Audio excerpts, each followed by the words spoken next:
munaasabadan kooban ay soo qaban qaabiyeen gudoomiyaasha jaamacadaha ardayda Soomaaliyeed ee dalkan Uganda ayaa lagu xusayay 60 sano guuradii ka soo wareegtay markay xurmada qaateen gobolada koonfureed isla markaana ay midoobeen koonfur waqooyi. waran gudoomiyaasha jaamacadaha ardayda Soomaaliyeed ee dalkan ayaa bulshada Soomaaliyeed ugu hambaliyay maalintan weyn iyagoo qof walba oo Soomaaliyeed xasuusiyay inay qayb ka qaataan dib u dhiska dalka. magacayga waa Cali Cabdullaahi Maxamuud ahna gudoomiyaha jaamacadda Ibrahim University of Science and Technology. waxaan meeshan uga hambaleynayaa dhammaan ummadda Soomaaliyeed meel walba ay joogaan. waxaan idin leeyahay hambalyo maalintan waa maalintii ay ummadda Soomaaliyeed xorriyadda heleen isla markaasna ay midoobeen labada gobolada koonfureed iyo gobolada waqooyi. maanta waa maalin aan xuseyno halgamayaashii geesiyaashii awooyaasheen ayayaasheen oo soo halgamay xorriyadda aan maanta ku naaloonayno iyo midnimada aan maanta haysano. runtii magacaygu waa Ashkir ahna gudoomiyaha jaamacadda Kampala University. maanta waxaan rabaa in halkan ugu faa'iideysto maalinta qaran ee lagu maamuuso dalka Soomaaliya ee kooda Luulyo.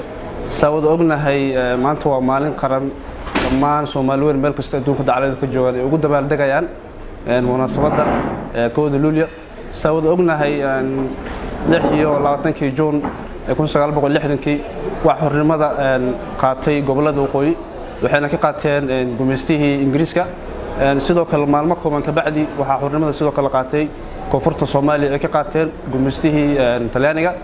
magacayga waa Naciima Almuude waxaan gudoomiyaha jaamacadda Victoria University. marka la dhaxo waan baleena ummadda Soomaaliyeed meel walba ay joogto waxaan leeyahay hambalyo. kulankan maanta halka isugu nimi waa xuska kooda Luulyo weynaynta iyo kor u qaadista maalinta kooda Luulyo. waxaan ognahay maalintan inay si caadi ah ku iman ay tahay maalin ay ku timi dadaal dheeri ah iyo halgan loo galay.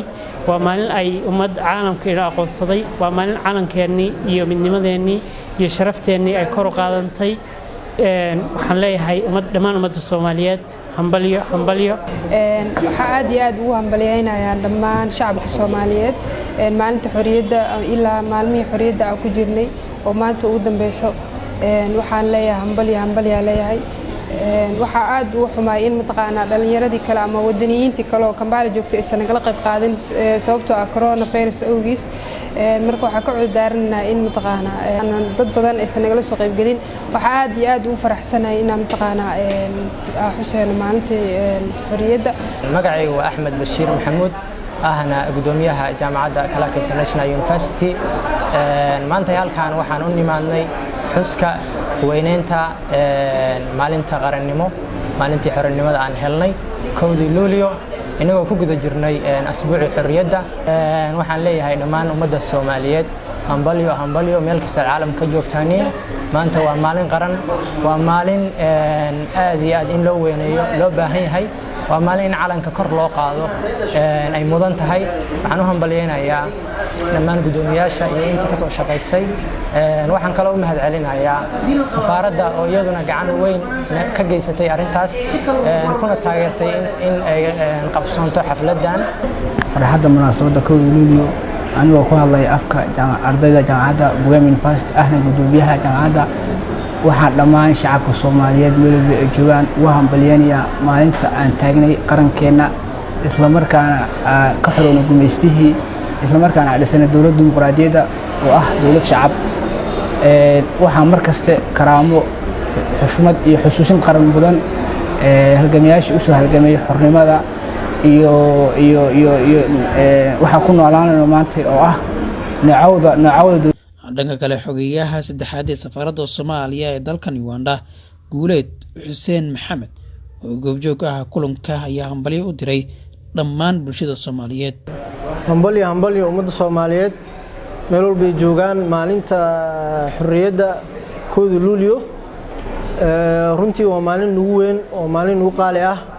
waa maalinkii gobolada koonfureed ay ka xoroobeen gumeystihii Talyaaniga ayna midoobeen goboladii waqooyi iyo goboladii koonfureed.